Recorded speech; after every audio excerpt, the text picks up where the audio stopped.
During our previous discussion, we have discussed that being an entrepreneur must have the characteristic of being innovative.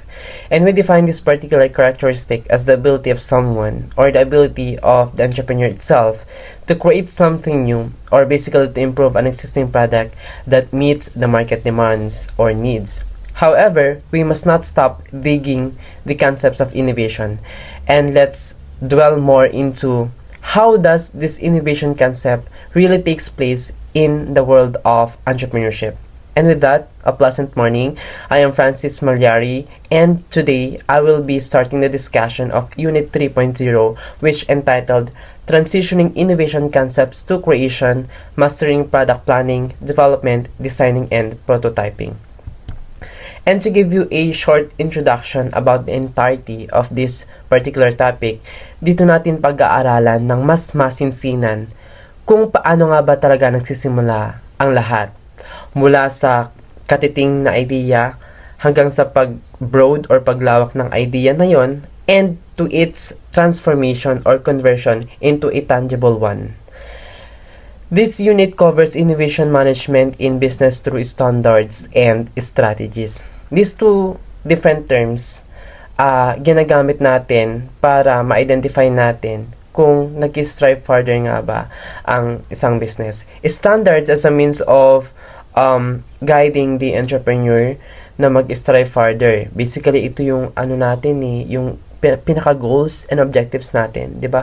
Dun kasi sa goals and objective natin, parang nagsaset tayo ng standard na within this time frame, dapat kailangan ko tong ma-achieve. Kailangan ko tong ma-meet. And in the long run, dapat ma-achieve ko lahat kung ano ba talaga yung vinivision ko dun sa entity ko or sa business ko.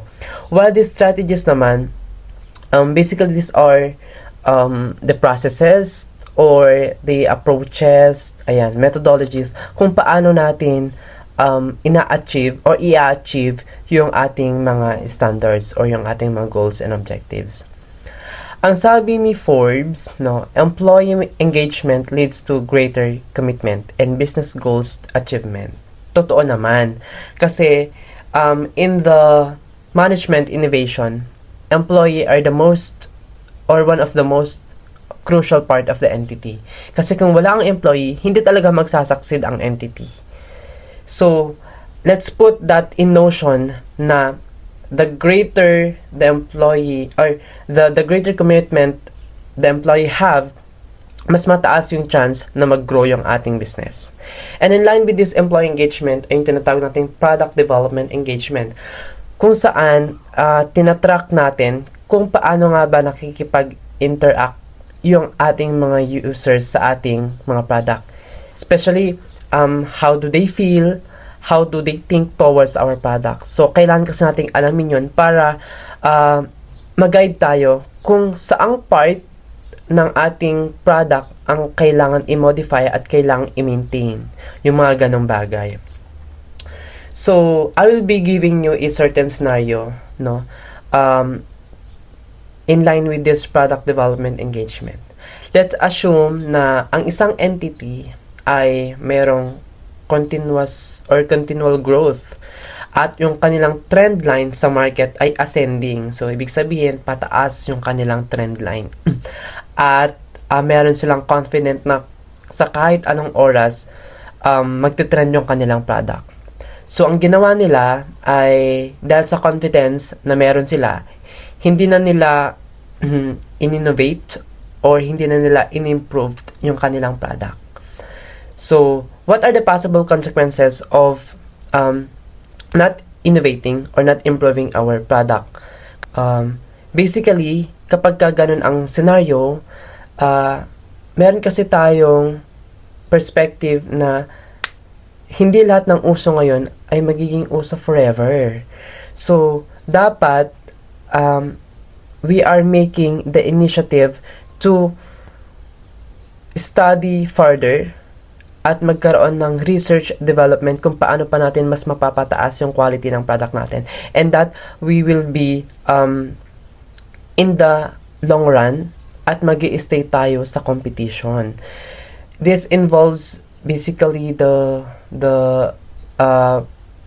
planning decision making, rebranding ng ating product, kailangan kasi yon. Kasi kapag hindi tayo nag-innovate pa at hindi tayo gumawa ng mga processes that will help our business stay in the competition, mawawala talaga tayo sa competition. Yun yung sinasabi ng product development engagement, na meron tayong pakialam sa ating customers, hindi yung pansariling interest lang natin. Along with this is the product validation, which this is the process whereas dina-determine natin kung yung mga features ng ating product ay talaga nga bang beneficial sa ating customers. Kasi a part of the innovation is a customer satisfaction. So basically, binibigyan natin dito ng kahalagahan yung customer satisfaction natin. Kasi kahit gaano kaganda ang ating innovation, kung hindi maganda yung pag-take ng ating customer, mawawala rin, sayang rin yung ating innovation. So, halaga na kailangan nating i-track yung ating customer satisfaction. Now, the question is that, if I am implementing a product validation, ma-ensure ko ba or ma-assure ko ba na magsasucceed ang aking business? So, ang sagot, maaring hindi, maaring rin namang oo. Depende yan sa implementation. Maaring oo kung yung product validation na nakuha natin ay ginagawa nating basis para i-improve pa yung ating product, magpo-prosper talaga tayo. Maaari rin namang hindi, kasi hindi natin kontrolado yung isip ng ating mga customers. Like, for example, vinalidate natin yung customer satisfaction, kahit maganda naman yung product natin, talagang beneficial siya, tas kaaway natin yung iba sa customers natin, so siniraan tayo, so hindi tugma yung ating validation, product validation, or vice versa, pangit yung product natin, tapos kaibigan natin yung hininga natin ng validation, so hindi magiging accurate yung ibibigay nilang feedback, kasi iniisip nila na baka masasaktan tayo, ganyan, so on and so forth. So, depende pa rin sa tao. Kaya maaring oo o maaring hindi ang sagot. Ayan. Dami ko agad sinabi, no? This topic is divided into 3 subtopics. We have topic A, the strategic innovation, topic B, the product development engagement, and topic C, the product validation. So, today, ang pag-uusapan lang muna natin will be the topic A, which is the strategic innovation. So, we have here the learning outcomes or objectives na makakatulong sa atin para mas mag-guide tayo sa discussion. Sa knowledge domain, ayan, dapat meron daw tayong fundamental knowledge about this innovation management, and we are able to apply those strategic innovation knowledge para ma-address natin yung mga challenges na kakaharapin natin. And of course, we have to integrate all those theoretical frameworks na nag-gather natin, necessary for problem solving and decision making skills. And speaking of skills, we have here the skills domain. Number 1, kailangan daw nating ma-identify yung mga innovation opportunities na to in line with our organizational goals. And pangalawa, and we have to execute those product development projects para sa ating business. And of course, to enhance our problem solving skills, no? Mahalaga talaga kasi yan. And the attitude domain naman, and we are able to cultivate the openness to innovation. Mahalaga yon. Number 2 is to adopt a customer-centric approach. Kaya nang sinabi ko kanina na in part of the innovation is the customer satisfaction. And of course, last but not the least, is to foster an innovation-friendly environment which will help us to enhance the product success. And, ayan, mag-i-start na ako ng aking discussion. Dami ko nang sinabi, mag-i-start pa lang ako, no? Topic A is strategic innovation. Breakdown of this topic is the concept of innovation focuses on the processes and tools. Kailangan kasi muna nating maintindihan na maayos yung konsepto ng innovation, no? Para mas may strengthen yung foundation natin once na pumunta na tayo dun sa discussion ng conversion or dun na yung prototyping and so on and so forth. So, definition of the innovation. Kapag sinabi kasi nating innovation, it involves the application of the invention and that commercialization of that idea. Marami kasi ang nalilito kung ang pagiging inventor ba ay pagiging innovative na rin. Basically, it's not. They are different and they are distinct concepts.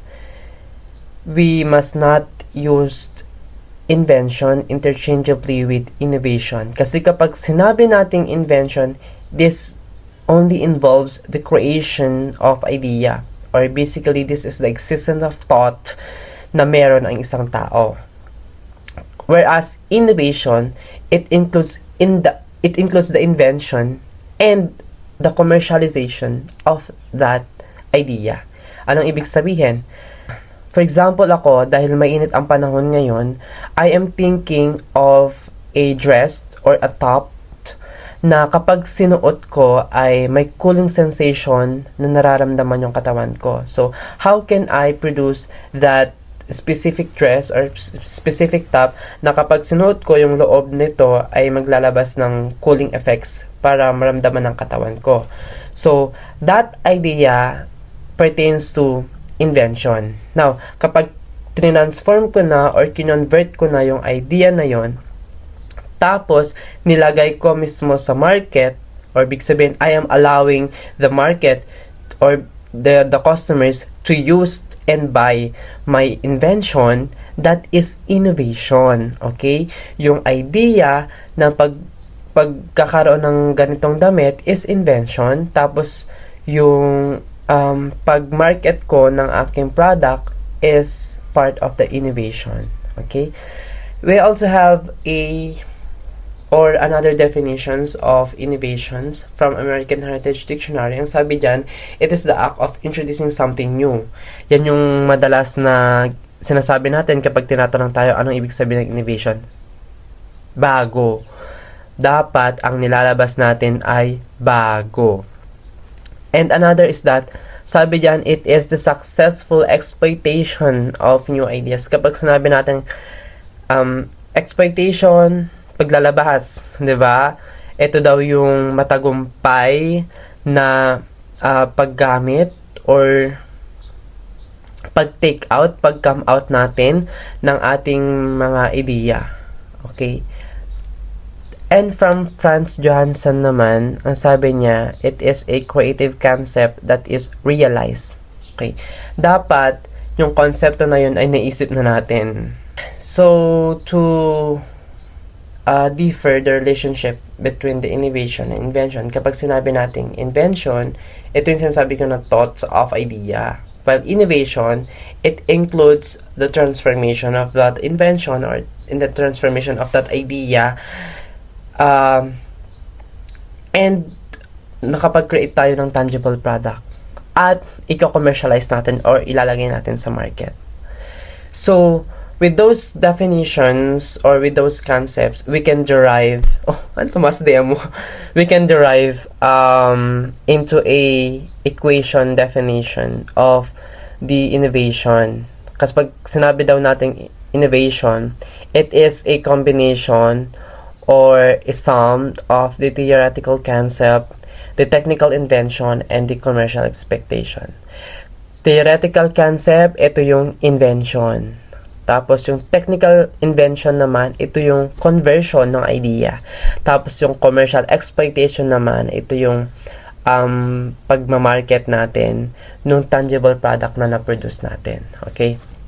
So, to generate as one, we have here the working definition of innovation. Ang sabi, it is a process by which organizations generate new technological ideas or basically the inventions and convert them into novel, beneficial, and commercially viable products, services, and business practice for potential economic gain.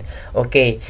Sa innovation, dalawang clause ang kailangan niyang ma-meet. Dapat merong nag-exist na idea or the invention, and of course, yung kailangan natin siyang i-market. Kasi kahit na-invent natin yan, kung hindi naman natin nireproduce at minarket, nilagay sa market, nasa atin lang, there's no such thing as innovation. Okay? Kasi dapat kailangan natin siyang i-commercialize. At ang aim natin dito is for potential economic gain. Of course, for profit tayo dito. Next will be the importance of innovation, no? As I read, parang ito na rin yung proseso kung paano nagtitake place ang innovation management. Unang-una daw, it starts with the generation of new ideas, or basically, the invention, diba? The existence of thought. Number 2 is, it converts intellectual thoughts into tangible products or processes. Those ideas we have generated will be converted, or basically this is the conversion process, into a tangible product. And number 3 is the invention involves novelty and technological advancements. Kasi during this time, recent era, talamak na talaga ang technological advancement, and technological advancement will help us to make the innovation more possible. Ayan. Number 4, it requires collaboration among multiple stakeholders. Lalo na kapag big company, ayan, at kailangan natin ng malaking kapital o ng budget, we have to open our business in collaboration or in connection with other stakeholders or any other related parties that have the interest towards our business. Number 5 is the inventions must be harnessed for commercial use to contribute to business growth. Kasi kapag sinabi nating innovation, we are creating or generating a value for economic growth. So, pag hindi natin kinommercialize yan, hindi tayo makakapag-create ng value, walang innovation. Kasi nga, ang goal natin dito is for economic gain. So, dapat merong commercial use, i-allow natin yung customers natin na gamitin yung product natin in order for us to gain an economic benefit. Okay? Number 6, it encompasses the management of idea generation, technology development, manufacturing, and marketing. So, parang broader sense, in a broader sense, kapag sinabi nating innovation, maraming proseso yan. So, from the idea generation, kailangan natin mag-integrate ng technological advancement, or with the aid of technological advancement, we were able to implement those idea generated sa ating manufacturing. And of course, sa marketing naman, mahalaga for the commercialization of our product. Number 7, it differentiates between the process, or basically the innovation, and its output or product.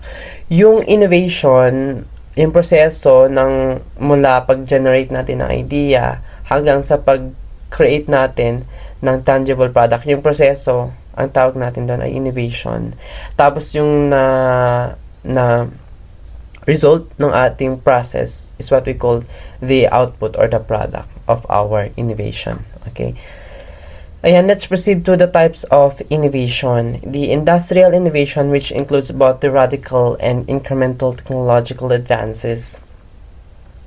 Kapag sinabi natin radical innovation, ito yung the innovation really takes place as new.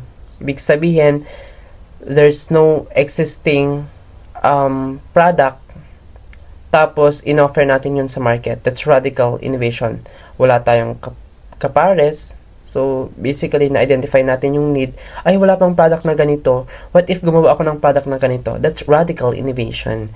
Pag sinabi natin incremental innovation, meron ng existing product, tapos minodify lang natin or in-improve lang natin to meet the market needs or demands. So it's still part of the industrial innovation, kasi either merong existing products or walang existing products, but with the aid of technological advancement, we are referring to industrial innovation. Kasi nga, 'di ba, we are the latest era of industrialization. Para nasa 4.0 na daw tayo, sabi ni Sir. And next would be the technological innovation. No, it is often accompanied by managerial and organizational improvements. This technological innovation, as the name implies, it focuses on the innovation on technologies. It is not focusing on the product itself, but the innovation towards the technological advancements we use to create the product. So for example, sa industrial innovation, ang pinag-uusapan natin doon ay yung produkto mismo. Samantalang sa technological innovation ay kung ano yung gagamitin nating mga technology para makapag-create ng new products. This slide shows the typology of innovations. And at this part, dito na natin i-debug yung yung kaisipan natin na kapag sinabi nating innovation, it only refers to the product itself. Whereas, it's not. Kasi kapag sinabi nating innovation, in a wide sense, kaada mayroong pagbabago o basta mag-i-integrate tayo ng something bago, there's an innovation. So, sa discussion na to, isa-separate or isa-set aside muna natin yung commercialization na katangian ng or definition ng innovation. And I will be discussing this typology of innovations according to what I have understand and according sa pagkakasunod-sunod para mas maayos nating maintindihan yung flow ng discussion. So let's begin with the production innovation. Kapag sinabi natin production innovation, it refers to the most applicable type of production sa kung paano natin i-produce yung product natin. Like for example, this one, Mountain Dew. Ay, baka naman, sponsor. Dito, kailangan i-determine nung company nito kung ano ang most applicable, most suited na type of production. Sige nga, pwede ba ang just-in-time dito? If this product is a bulk production, it means it produces per batch, in massive, ganyan, sabay-sabay. Kapag ka JIT kasi, di ba, kada pagka may mag-o-order, saka lang tayo mag-produce. Sige nga, kada may mag-o-order, mag-produce ka ng ganito. Hindi, di ba, kasi this is not a specific product, it's a volumized, meaning anyone can buy. Whereas sa just-in-time kasi, parang only those fortunate ones kasi sa JIT madalas yun yung mga di ba, mga luxuries kasi doon lang natin siya pina-process. Pagka may nag-order, doon lang tayo nagpa-process. Okay. So, hindi pwede ang JIT dito. Kaya mahalaga na kailangan i-identify ng entity or ng company kung ano ang most suitable na production type. And then the next one, kapag na-identify na nila yon, meron na tayong product innovation.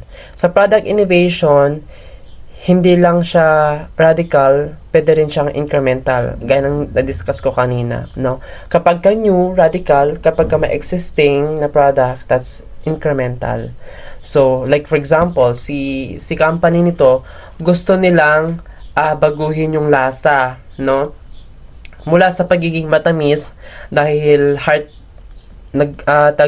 galing sa heartbreak yung CEO nito, gusto niyang gawing mapait yung lasa nito. So basically, there's a product innovation towards the changing of sa taste o sa lasa ng ating Mountain Dew. Okay?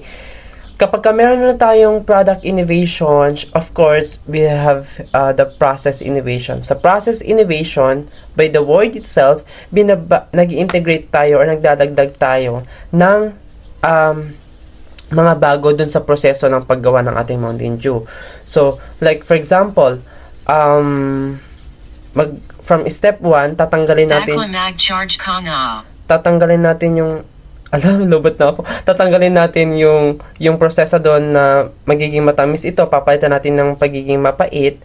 So that's process innovation sa process mismo, process cycle. Kapag sinabi naman nating organizational innovation, ayun, maglalagay na sila ng certain department or certain division which will help us to obtain or to achieve kung ano yung gusto nating i-innovate dun sa product natin. So, maaari maglagay sila ng research and development kung paano magiging mapait to. Ganon. Sa management innovation naman, basically, ito yung innovation na ginagawa ng management. Hindi, I mean, tawag doon? Like, for example, mag-i-integrate ng technological advancement, 'di ba? Yung sa may technological innovation natin kanina. So, they are the ones who are responsible for that specific action or for that specific process. So, sila mag-agree noon, mag-authorize noon. Kasi sila ang mag-i-innovate noon. Okay? Oh, magdagdag tayo ng ganitong technology. Bumili tayo ng high-end na na manufacturing equipment para mas maganda ang quality ng product natin. That's management innovation. Okay? So, they think of something new. While in commercial or marketing innovation naman, of course, kapag na-innovate na natin, hindi pala. Kapag commercial or marketing innovation, it talks about the promotion or the advertisement of the product. So, basically, baka paano natin i-introduce sa market yung product natin, ganyan. Which will be more catchable, ano ba yun? Basta, nakakaakit, ganyan. So on and so forth.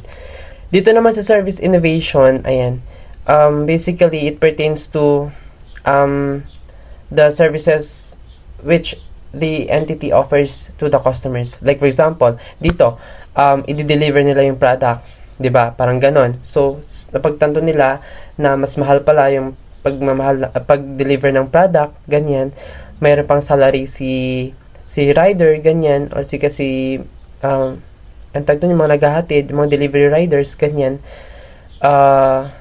So, mag-shift sila into an online or internet-based na selling, ganyan. So, magre-reduce sila ng cost, tapos yung service ay mababawasan, ganyan. Pero mag-i-insert pa rin sila ng mga other workers that will responsible for kung ano yung i-integrate nilang service, a new service towards their products. So, good day everyone.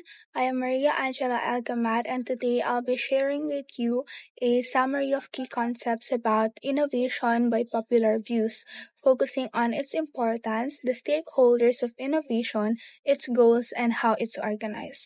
So, the first one is science, technology, and innovation.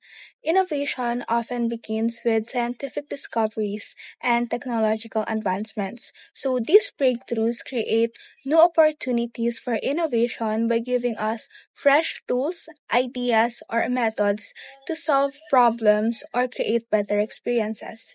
So, second one is stakeholders in innovation. So there are two major groups involved in driving innovation. So the first one are the top managers and entrepreneurs. So for them, innovation is all about gaining a competitive edge. They focus on new ideas and using intellectual capital, which means their knowledge, skills, and creativity to help their business grow and succeed. The second one is the national leaders. For them, innovation isn't just about individual success, it's about the growth of the whole economy. They help by connecting scientific research with competitive industries, making sure that discoveries and new technologies can be used to turn innovation into impact sa ating ekonomiya, society, and the future. The next one is the goals in managing innovation. So basically, there are four goals. So for the first one is to provide a strategic and commercial context for technological innovation. So, dapat naka-align ang innovation sa business goals ng company. Hindi lang basta-basta idea, kailangan may direction rin and magkaroon dapat ng value sa market. So, the second goal is design effective organizations and processes for innovation. So, building the right teams, structures, and workflows helps innovation para maging tuloy-tuloy ang creativity and process nito. Pero dapat it is still organized para maging smooth and efficient yung pag-collaborate ng mga ideas na pwedeng i-share sa bawat isa sa gagawin ninyo. And then the third goal is address challenges in established firms facing disruption. So, sometimes kasi nahihirapan yung mga matatagal ng companies kapag may biglang pagbabago sa market, gaya ng bagong technology, trends, or dagdag competitor. So, ang goal dito ay tulungan silang mag-adapt and manatiling competitive. So, gamit yung mga updated strategies, mas maayos na processes, and dapat continuous yung innovation nila kahit sanay na sila sa dating paraan ng trabaho nila. So, para mas mag-grow sila and prosper. So, the fourth goal is diagnose innovation challenges and develop strategic programs. So, managers must identify what's blocking innovation.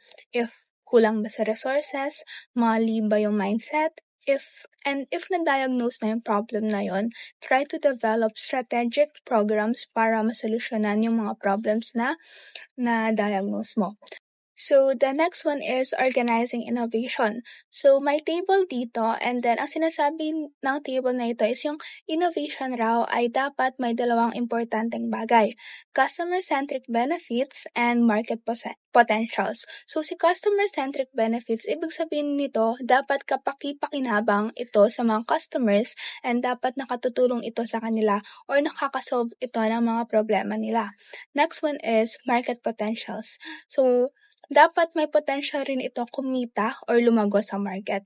Kaya may araw sa pagitan nila kasi ibig sabihin nun dapat balance or kailangan balance ang innovation. Hindi lang basta idea, dapat useful sa customers at may kita pa rin tayo sa ating negosyo. So, next one is may tatlong stages or hakbang sa innovation. The first one is exploring innovations. Ito yung first step kasi dito tayo nag-iisip ng bagong ideas, nagsasaliksik ng trends, and naghahanap ng mga opportunities. So, ang focus dito ay key processes tulad ng mga research, brainstorming, and pag-aaral ng market needs. So, the second one is executing innovations. So, this is the second step kasi kapag may idea na tayo, dito natin ito i-apply or ginagawa into reality. Ang kailangan dito ay key organizational choices. So, kung paano natin i-organize ang team, ang resources, at paano ipapatupad ang ating mga ideas. The third one is exploiting innovations. So, ito naman yung last step or yung panghuling hakbang. So, kapag nagawa ng innovation, so ang goal natin ay mapalago ito at panatiling matagumpay. Ang gamit dito ay key strategic choices. So, gaya ng mga marketing strategies, partnership, and scaling plans. So, sa madaling salita, ang innovation ay hindi lang basta pagbuo ng idea. Kailangan itong i-manage ng maayos mula idea, papunta sa execution hanggang sa pagpapalago nito. At dapat lagi nating iniisip ang customer at ang market. And then, the next one ay yung tatlong E sa innovation. So, successful innovation needs to balance three important factors to create value for customers and the business. So, these are effectiveness. Gaano kahusay na sosolusyonan ng innovation ang problema ng customer or paano nito pinapaganda ang kanilang mga experiences. Second one is efficiency. Nakakatulong ba ito para makatipid ng oras, gastos, or effort? Kasi sa isang company, mahalaga ang pagiging productive and cost-effective. And then the third one is engagement. Gusto ba ito ng customer? Tinatanggap ba ng market? So, sa engagement, dito papasok yung satisfaction, loyalty, and demand. So, yeah, we're down to topic C and we will be tackling about the processes and tools that drives innovation. So, first, let's define conceptual framework.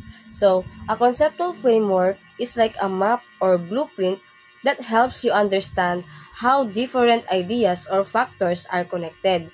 It gives you a clear picture of what you are studying, ano ang nakaka-apekto dito, and how everything fits together. So, in business, nakakatulong ito to analyze problems, make decisions, or plan strategies by showing different things like yung pagkakakonect ng customers to employees and to money, basta yung how they interact together. So, bear with me please, sinisipon po kasi ako. So, dito, sa module ang sabi, innovation is a structured process requiring strategic planning and execution. So, dito, innovation isn't just about having creative ideas, but it is also having a plan to turn those ideas into real results, into real reality. So, you need to, there are certain steps. So, para sa akin, you need to plan carefully, make smart decisions, and also take action step by step. So, isa-isahin natin. So, sa plan carefully muna tayo. Sa plan carefully, you are trying to answer the what are we trying to improve or create. So, example dito is yung bakery, gusto niyang magkaroon ng increase sales and more customers. So, you need to plan it. And then, ang susunod na step mo doon is gagawa ka ng smart decision para ma-achieve mo yung gusto mong magkaroon ng maraming customer, gusto mong mag-increase ng sales. So, ano nga ba yung pwede natin gawin para magkaroon ng maraming customer at ma-increase yung sales?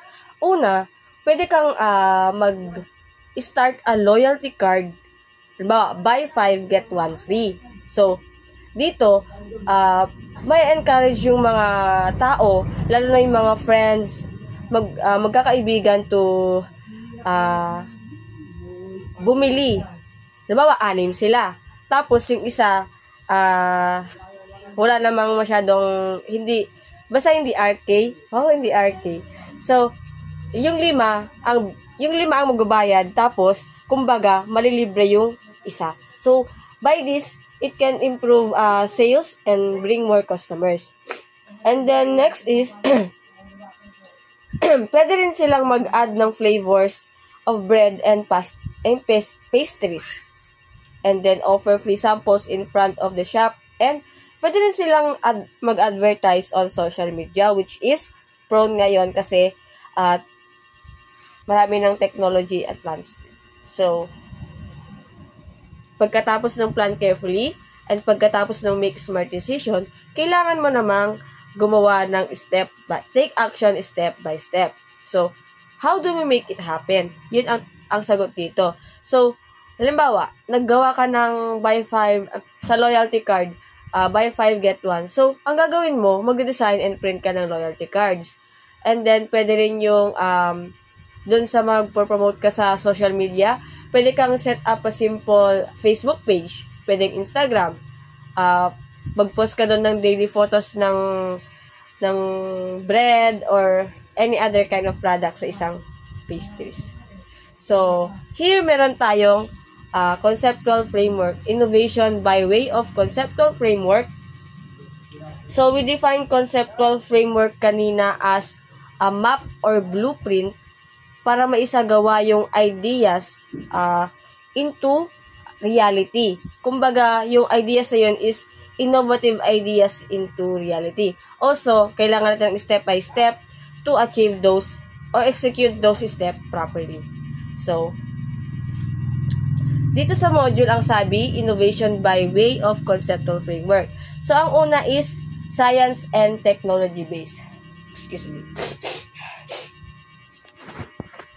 Science and technology based. So, it means using scientific knowledge and technology tools.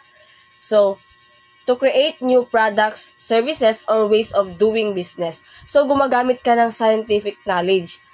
Ano bang systematic kumbaga, and then you apply or use technology to execute those para makagawa ka ng products, services, or way of doing business in an innovative way. So, in entrepreneurship, so this framework helps you to understand problems using science, solve them using technology, and create value through innovation. So, una, science, and then apply mo gagamit ka ng technology, and then third is innovation. So, it's like a roadmap that connects science, technology, innovation, and dahil sa tatlong yon, magkakaroon ka ng business success. So, ang example nito is a farmer wants to grow more crops with less water. So, gusto ng farmer ay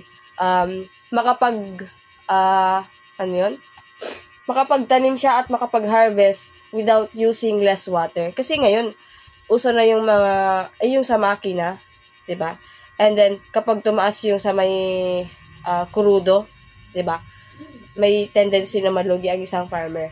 So ang gagawin dito, using science and technology-based framework, ang una muna sa science. Kailangan may knowledge sa plant biology and soil moisture. So this is helpful to understand how plants grow and how they use water. So pagkatapos ng science na yun, yung knowledge sa plant and biology, kailangan niyang gumamit ng technology. Dito na use smart irrigation systems with sensors and apps. Halimbawa, yung sa drip irrigations and moisture sensors. So, pagkatapos ng science and technology na yun, doon na mag-drive ng innovation. So, i-combine mo yung both to create a smart farming solution that saves water and increases crops. So, science plus technology equals innovation. And, pagkatapos nun, meron ka ng business success. So, ang gagawin dito is sell this service to other farmers para makatulong to magkaroon ng maraming ani without using less water. So, yun. So, second naman is technological development. So, this simply refers to new tools, machine, softwares, or digital systems that make things faster, easier, or better. So, ang dito is technological advancement. So, basically, dahil patuloy pa ring nagiging advance ang ating technology, maraming gumagamit ng innovation through these technological developments. So, when used as conceptual framework for innovation in entrepreneurship, it means you focus on technology that can help to create new products, improve sales, services, or run business more efficiently. So basically, it answers the question, how can technology help my business do something better or different? Paano kaya makakatulong yung technology para makagawa ako ng something different, something better sa business na to? Through innovative way, So, ang simple example nito is a small clothing shop. Meron akong small clothing shop. Then, ang gagawin ko, kasi, lalo na ngayon, uso ang mga online shop. So, gagawa ako ng mga online shop sa Black App, Blue App, ganon, TikTok, Facebook, Instagram. So, gagawa ako ng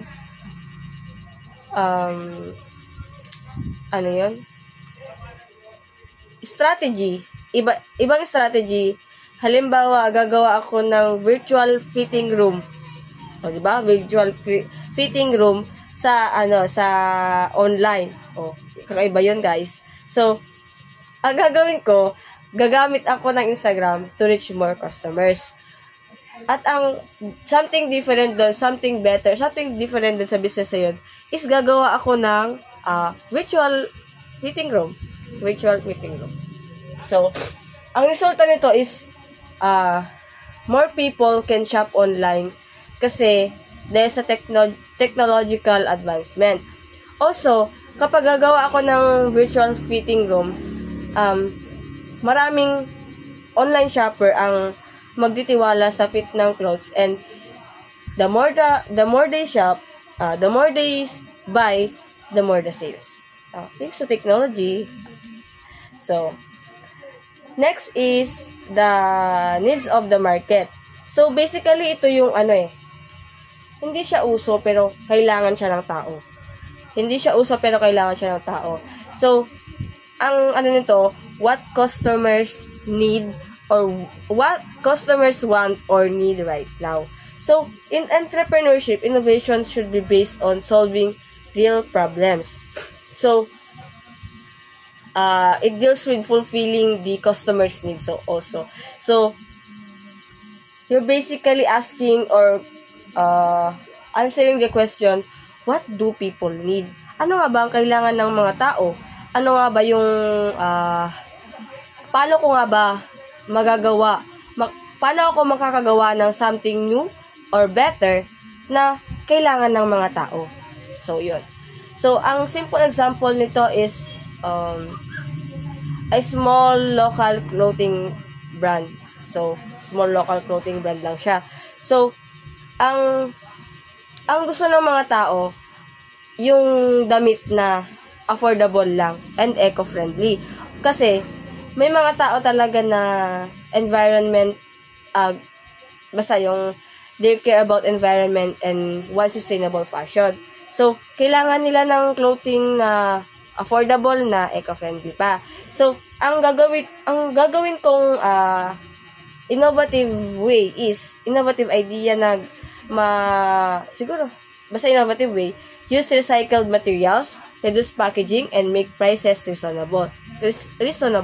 So, yung goal ko doon is create clothes na both eco-friendly and affordable at the same time. So, next, we have the models of innovation. So, we have 3. First, the linear model, sequential coupling, simultaneous coupling model, and then the interactive model. So, first, sa linear muna tayo. So, based on the definition of the module, so, largely because of the simplicity, this model has taken a firm grip on people's views on how innovation occurs. Indeed, it dominated science and industrial policy for 40 years. It was only in 1980s that management schools around the world began seriously to challenge the sequential linear process. The recognition that innovation occurs through the interaction of the science-based, dominated by universities and industries, technological development dominated by industry, and the needs of the market was a significant step forward. So, yun ang definition sa my module. So, ang ibig sabihin nito, people first do science or research. So, gumagawa muna sila ng research like universities. Then companies try to develop product from those science and research. And finally, they sell it to the market. But sabi dun sa definition, noong 1980s daw, may nagbago. Ang experts started saying that, wait, it's not always a linear. Hindi palaging linear lang. So, innovation actually happens through interaction between science and research from the universities, technology development ng companies, and customers' needs in the market. So, instead na straight line, it looks like more on loop or network kung saan lahat ng parts influence each other at the same time. So, yun. So, ang dito, may model dito is yung sa technology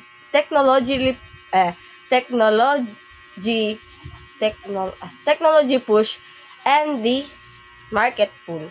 So, technology push starts with the technology or invention, then tries to find a market for it. So, ang ginagawa dito,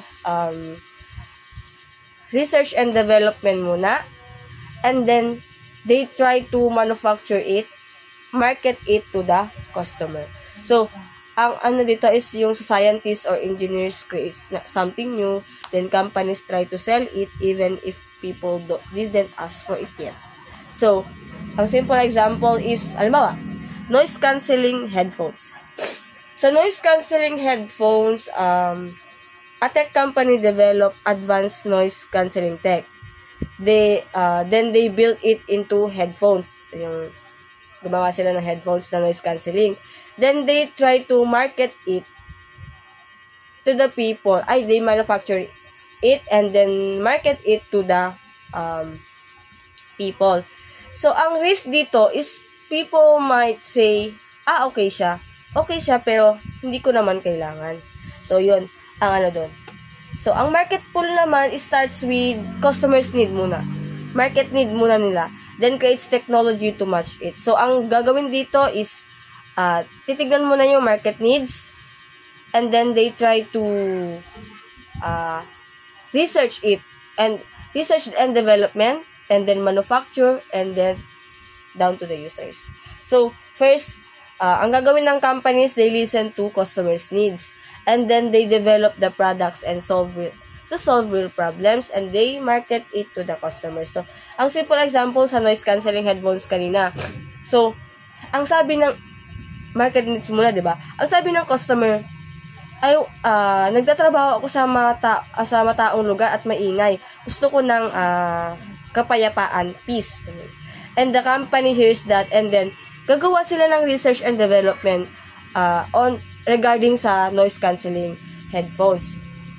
So, they design the product, and then they manufacture it, and then they will manufacture and then sa mga users. So, higher chance people will actually buy it. So, next model is simultaneous coupling model. So, dito naman is science research, product development, and market needs. Tatlo silang mag-work together. So, yung tatlo na yan, science and research, product and development, and market needs all work together. So, dito, sa example sa model is tatlo siya. So, basically, manufacturing, research and development, and marketing. So, pwedeng magsimula kahit saan dyan. Kasi they all work together. From customer need to new technology, or even from an creative idea na magre-result sa isang magandang product, innovative product. So, instead of going in line, all parts connect together. So, sabi ko nga, pwedeng magsimula kahit saan kasi nag-work sila together. So, compared to old models, sa linear model kasi is step by step. While sa simultaneous coupling, everything happens together. Like triangle. Triangle na sinabi ko kanina. So, ang best example nito is developing a smart fitness watch. So, smart fitness watch. So, ang gagawin ng mga customer, sasabihin nila, gusto nila ng fitness watch na matatrack yung stress and sleep. So the developers will try to build prototypes and using technology. And then, based on that feedback also sa mga customer na nagsasabi, gusto nila ng smart fitness watch. So, gagawin ng mga researchers. So, mag-work sila as a team and to build those better health sensors or yung mga gusto ng customers. So, pagkatapos ng research and development na yun na ginawa ng mga researchers para ma-come up yung gusto ng mga customers, magkakaroon na din ng marketing and then down to the users. So, all those three, the market, the technology, and the product development are working the same time, giving each other a feedback. So, magkakaroon sila ng collaboration, kumbaga. So, wait lang po. So, ang next natin is interactive model. So, ito naman is, it is the constant interaction between the business, the market or the customers, and the technology-based or the research or science. Ulit, between the business, the market or the customers, and the technology-based or research or science. So, hindi lang siya isang straight path. Kumbaga, para siyang web. Na makikita mo sa module, para siyang web. So, ang gagawin is, the business listen to the customers and then they use technology to create solutions and then gets feedback and improves the product. So, ang gagawin nila, makikinig sila sa customers. And then, gagamit sila ng technology to create solutions from those customers na kung ano yung hinanaing ng customer, kung ano gusto nilang improvement. And then, pagkatapos nun, they get the feedback and improve the product. So a business that knows how to connect and balance all three can be more successful at innovation. So, ang ano dito, pwede silang magkaroon ng isang idea, ay mag-generate ng innovative ideas, and then try to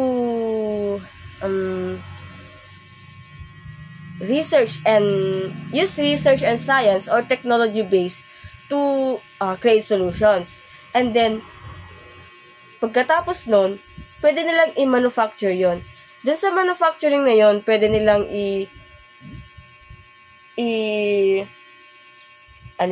i-consider yung advances in society, yung latest technology.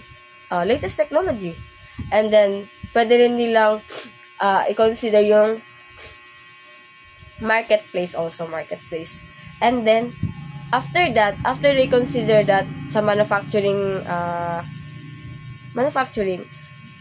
they will market it and then down to the customers. So, dun na rin papasok yung kanina sa linear, yung technology push and market pull. So, yon.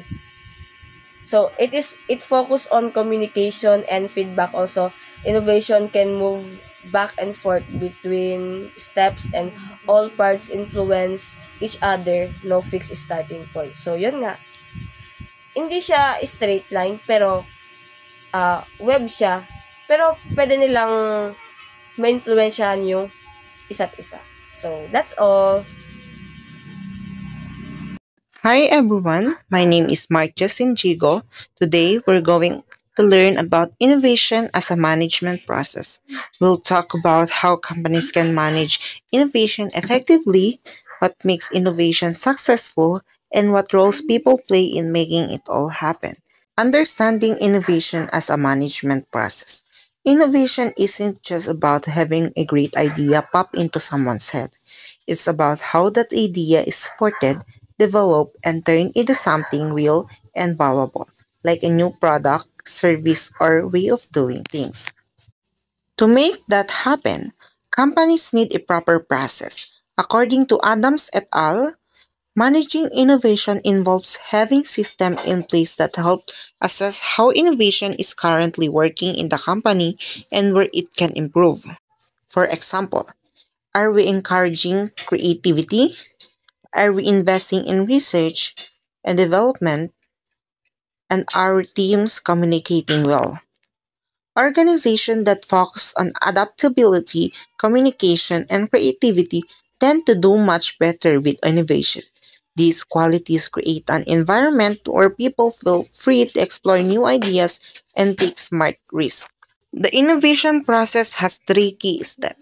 Let's now look at the simple module by Prohogo and Ahmed 2006, which explain the innovation process in three stages. Number 1, innovation stimulus. This is the starting point of innovation. It's all about creating the right condition that inspire people to be innovative. Some example of innovation stimulus include leadership, people management, knowledge management, and creativity management. In leadership, strong leaders who encourage new thinking. In people management, helping employees grow and develop ideas.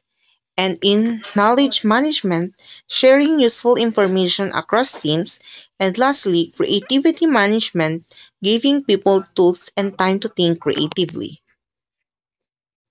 Number 2 is innovation capacity. Now that the idea exists, the organization needs the ability to develop it further. That's what innovation capacity is about. These include technology management and R&D management. Technology management is having the right technology to support innovation. And R&D management, this is research and development teams who test, improve, and build ideas into real solutions. Number three is innovation performance. This is the final step, which is measuring results. Innovation performance shows whether the process worked well. You can measure by this product innovation and process innovation. Product innovation is, did the company create something new and valuable? And process innovation, did they improve how things are done internally? What helps organization innovate? Now let's talk about what makes an organization good at innovation. There are four important areas based on research by Vanderpayne et al. Number one is firm-related factors. Number two is project-related factors. And three, product-related factors. And number four is market-related factors. In firm-related factors, these are things inside the company, like leadership and experience, R&D team and structure, and company overall approach to innovation. In number two, project-related factors, these are about how innovation projects are managed, management style, support from top management, and team coordination. In the product related factors, these relate to the product itself. Is the product high quality? Is it unique or technologically advanced? And does it offer good value for the price? And lastly, market related factors. These relate to the external market, which is customer needs, timing or launching at the right time, or competition and pressure from the business. All these factors together determine whether an idea becomes a successful product in the market. The role of individuals in innovation. People are the core drivers of innovation. Let's look at some key roles individuals play. Letter A is innovators or idea generators. These are the creative thinkers who come up with new and original ideas. They're not afraid to explore new areas. Letter B is product champions or advocate for ideas. They believe in a new idea and convince others to support it.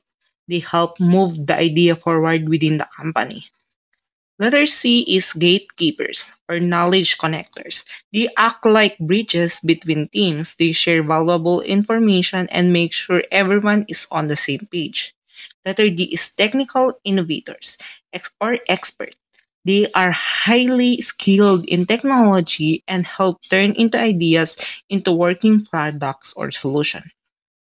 Letter E is technical scanner or trend spotter. They watch the market for new trends and technologies that could benefit the organization. Letter F is project leaders. They guide the whole innovation project, keeping everyone motivated and ensuring everything runs smoothly. Letter G is boundary spanners. They build connection with people outside the company, partners, suppliers, and even customer to bring in fresh insight and support. Letter H is sponsors.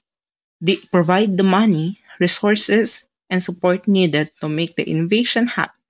They also help convince others in leadership to back the project.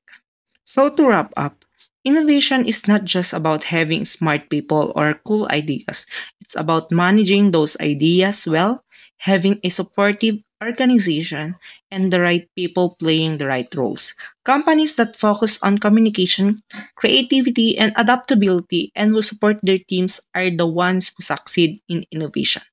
Thanks for listening.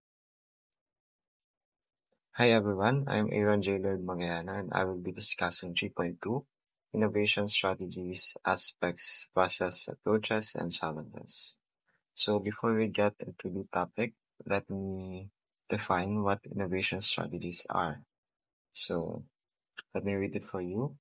Innovation strategies refer to organized plans that companies develop to create new products, services, or processes that provide value to customers while maintaining competitiveness in the market. So basically, these are the things, plans that companies utilizes or uses in order to create new products, services, or processes that they may offer to the customers in order to provide value. Let me continue.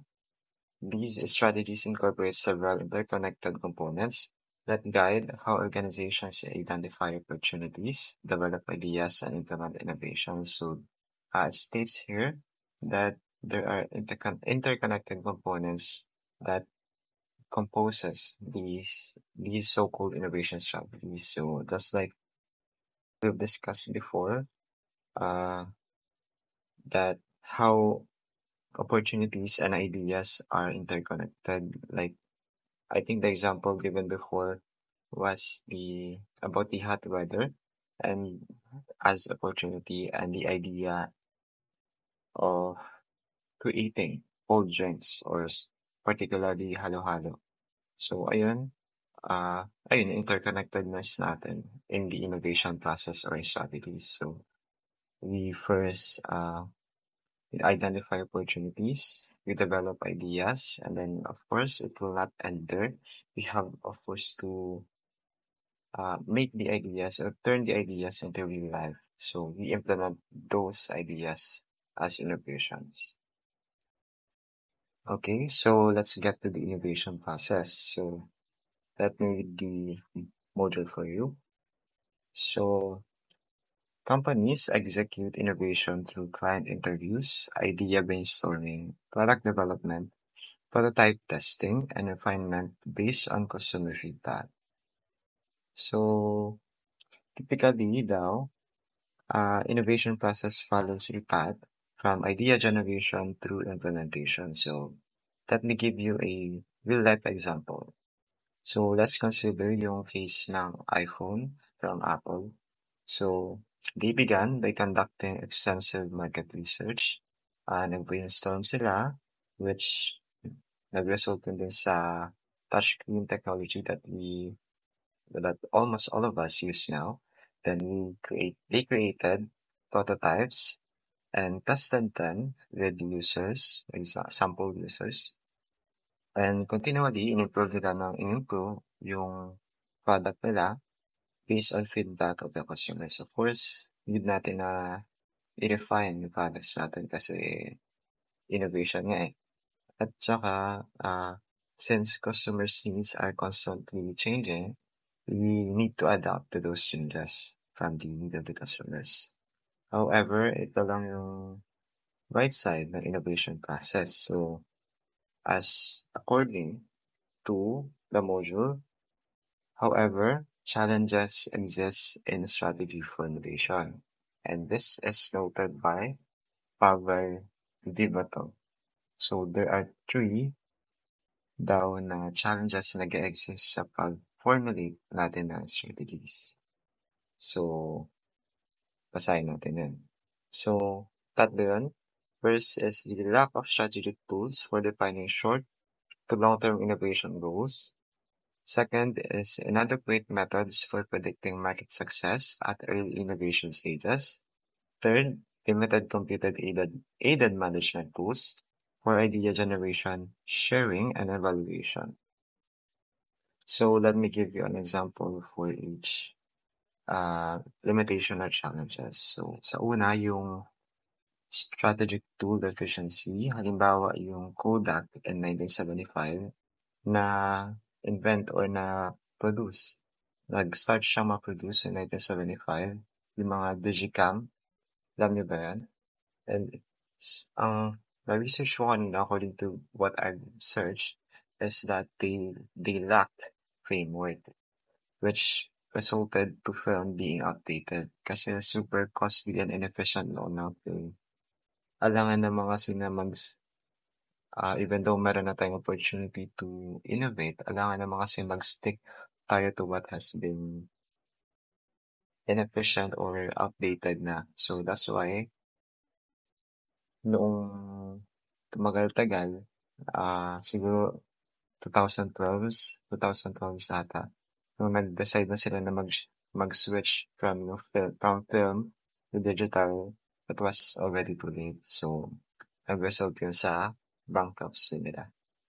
So, meron akong nakita na example ng framework dito sa Google.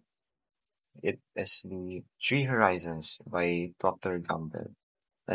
But I won't be elaborating on that na since you can research that na lang.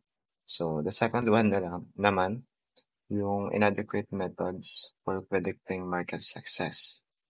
So, dito kulang daw yung methods para ma-predict yung market success. Basically, kulang tayo ng research, ganun, or basta parang ganun.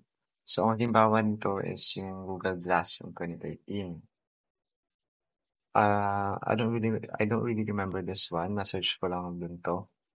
But, yeah, before it was really hyped daw. But, Google daw lacked methods for predicting how actually the users would react or would respond to wearing computers on their faces. Because obviously, may suot-suot kang parang halos computer nasa mukha mo. Obviously, that would be socially awkward na hindi naman sana basta. And privacy concerns also since parang vulnerable siya to privacy concerns. And thus, it was a failure since hindi sila nag-conduct ng enough market research or hindi sila nag-predict ng factors related to social success of the product. So, nag-result yun sa failure no release ng product na yun.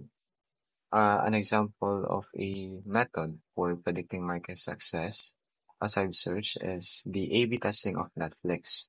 So before would implementing something on their site or app, they gather first data from users in order for them to determine if worth implementing value na is silang i-implement.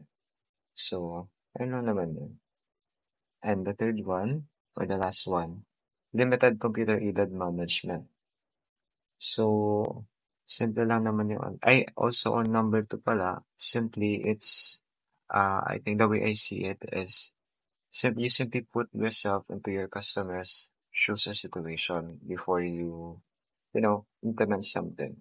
So, yeah, let's continue to number 3. Limited computer-aided management tools for idea generation and evaluation. So an example I found is the traditional box systems for suggestions. So instead of putting up those carton box for suggestions, pwede ka namang mag-implement na lang ng tinatawag na innovation management system. Kasi yung traditional na box very inefficient and may risk na mawala pa yung mga valuable suggestions na sana na take into account natin. So instead, meron tayong tinatawag na innovation management system. Ito ay isang digital platform that allows employees worldwide to submit ideas and collaborate on improving them. So, yeah. Okay, so let's now move on to the approaches for innovation scenario planning. So there are 2 phases here, the strategic phase and the execution phase. So let's start with the strategic phase. So it states here in the module that it defines key innovation success factors and customer-oriented strategies for market competitiveness. And it involves 5 steps.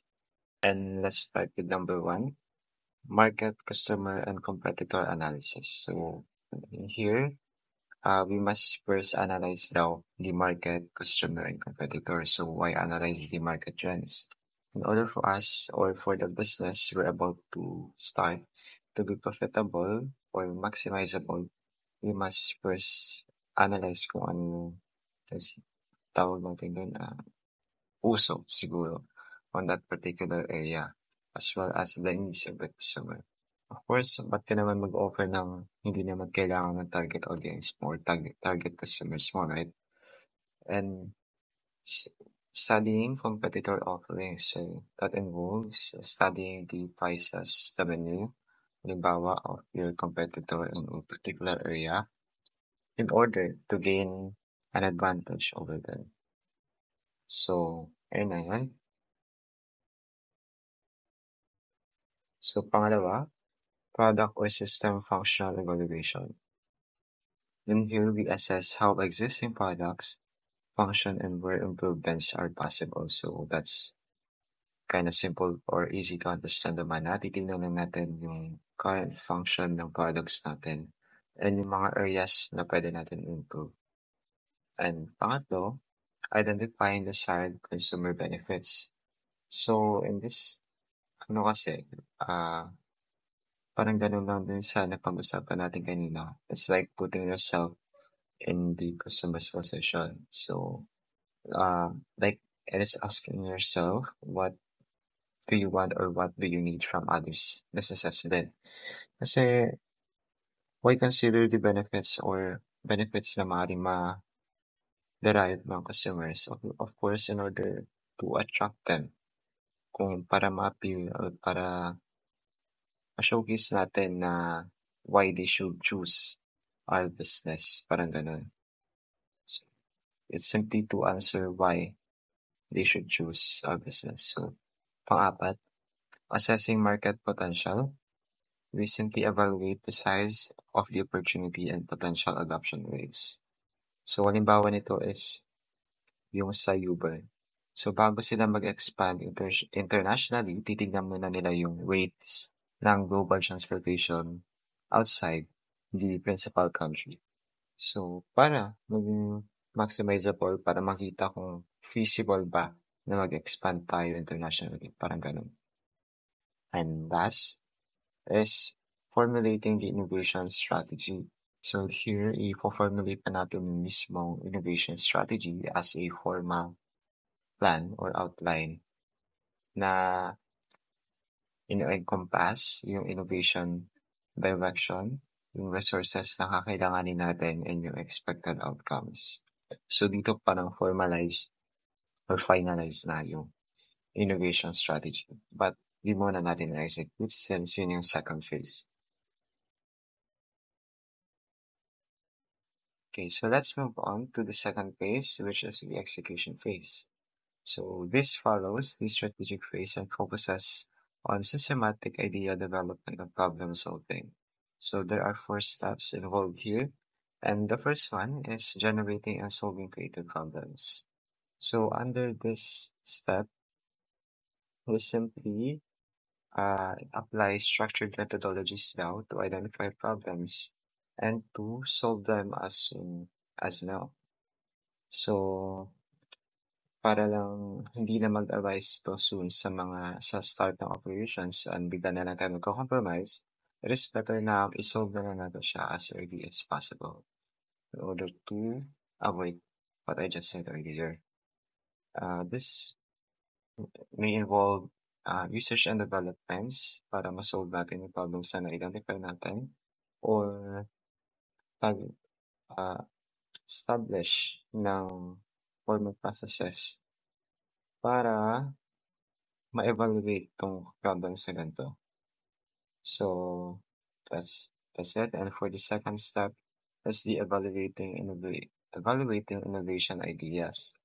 This step involves assessing ideas against strategic criteria to determine which have the greatest potential for success.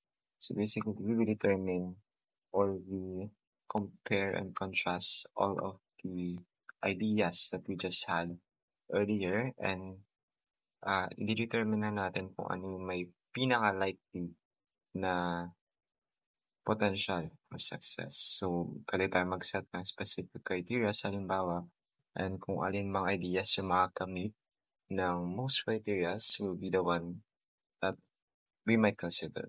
So, yun. And the third one is developing and assessing innovation concepts. This step transforms promising ideas into more fully developed concepts with sufficient detail to enable robust assessment. So basically, here, mas gagawin lang natin detail yung mga concepts natin and pwedeng maglagay tayo ng descriptions, visualizations, para mas like yung na-form nating plan or outline kanina is maging, alam mo yun, kapag kasi detailed yung isang bagay, it is less likely na it is less vulnerable to unprecedented events or or yeah, unprecedented events, mga unexpected events. So as we go further into detail, mas na mas na tackle natin yung maaaring mag-arise in your businesses. So ayun, it is important that we make our outline or yung concepts natin more detailed. So fourth is selecting finally the best innovation idea. This final execution step involves making disciplined choices about which concepts to advance to full development, kung aling ideas or concept yung finally ito consider natin or i-apply sa business natin. Maaari tayong mag-conduct ng comparative analysis para din sa mga leading concepts or concepts na nangunguna sa pwede natin consider. Or pros and cons, ganun. Halimbawa, roadmaps, metrics, pwede natin i-utilize yung mga yun. So, ayun lang naman. So, to sum it all up lang, yung strategic phase, dito pa natin yung ideas natin, tignan natin yung opportunities na available sa atin. Then we will form the idea and finally create or i-form natin yung mismo strategy. And then after that, once formalize yung strategy natin, i-execute natin siya or implement. So, ang pinaka-last step natin dyan is to select the best innovation idea and to finally apply them to our business. So, that's it. Thank you. Hello everyone, I'll be discussing challenges and trends in innovation strategies. The case study was conducted by Faith M. Giroux at Equity Bank of Kenya in 2012. The focus was on the challenges that companies face when applying innovation strategies. Even though the bank successfully introduced new products and improved its processes, it experienced significant struggles including poor leadership, weak communication, limited learning practices, resource allocation issues, and a low entrepreneurial culture. Innovation is important, but implementing it requires leadership, alignment, and commitment. These challenges are not unique to Kenya. Even local and international companies might experience the same issues. So here are the major challenges in innovation strategy. First is the leadership issues. In the slides, it says leadership is a key driver of strategy implementation. Poor leadership hinders innovation. Leaders play a big role in implementing innovation strategies. They should motivate teams, give direction, and guide people through change. Kapag kulang ang leadership support, employees become confused and hesitant to act on innovation. For example, a small-sized business entity tries to adopt online services, pero ang top management is wala silang clear plan or support. As a result, the staff resists the change and the innovation will fail. So kahit gaano pa kaganda ang plano, kung walang strong leadership, hindi ito maisa sa katuparan ng maayos. Second is the market-focused learning capability. Organizations must acquire, share, utilize, and renew knowledge to keep up with market changes. Businesses need to learn and adapt. That means acquiring and sharing knowledge, applying it, and unlearning outdated practices. In here, we have 4 key activities by Shine in 1990. First is the knowledge acquisition. In here, we learn new skills or insights. Second is the knowledge sharing, sharing ideas with the team or within the organization. Third is the knowledge utilization. It means applying knowledge to new situations. And fourth is unlearning. It is the letting go of old habits that no longer work. For example, a company continues spending on flyers despite customers shifting to social media. They fail to learn and adapt, kaya naiiwan sila. So, hindi pwedeng laging dun na lang tayo sa nakasanayan. Dapat matuto din tayong mag-adjust sa market. Third is the resource constraints. Innovation needs proper allocation of financial, human, and technological resources. Innovation fails when there is not enough budget, people, or tools. Success depends on distributing resources fairly and aligning them with goals. For example, a business wants to launch a new product, pero walang sapat na staff or equipment. They will rush it, and then the quality will drop, and then the customers will complain. So kahit anong galing ng idea, kung kulang sa pondo or sa tao, hindi pa rin ito mai-execute ng maayos. Fourth is the entrepreneurship scale. Entrepreneurial mindset drives innovation through proactiveness and risk-taking. Innovation needs people willing to take risks and suggest new ideas. A workplace culture that ignores this loses its edge. Kapag ang employees, they are scared to try new things or they have suggestion but the management ignores it and still stick on sa kung saan sila comfortable or sa kung ano ang nakasanayan, syempre wala ding innovation na mangyayari. For example, a staff has a smart suggestion to improve delivery time, but management ignores it. The chance to innovate is lost. Number 5 is the organizational learning intensity. In the slides, it says, continuous learning fosters innovation and competitive success.